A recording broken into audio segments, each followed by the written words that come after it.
పెళ్ళైన కొత్తల్లో మా ఆయన కోసం చికెన్ కర్రీ అయితే చేయాలి అనిపించేది. కాకపోతే ఆ చికెన్ని దగ్గర నుంచి చూడాలన్నా, చేత్తో పట్టుకోవాలన్నా కొంచెం భయంగా, కాస్త చిరాగ్గా అనిపించేది. స్టార్టింగ్లో మా ఆడబడుచుని మ్యారినేట్ చేయమని చెప్పి మిగతా ప్రాసెస్ అంతా నేను చేసేదాన్ని. కొంతకాలానికి మొత్తం నేనే చేయడం అయితే స్టార్ట్ చేశానండి.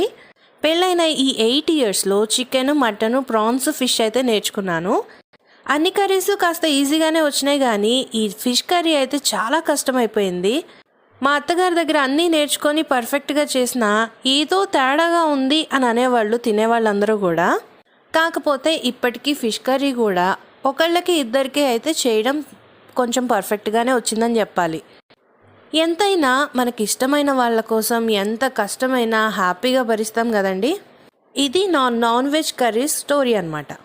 Thank you for watching. ఇంకా ఇలాంటి వీడియోస్ కోసం సబ్స్క్రైబ్ చేసుకోవడం మర్చిపోకండి.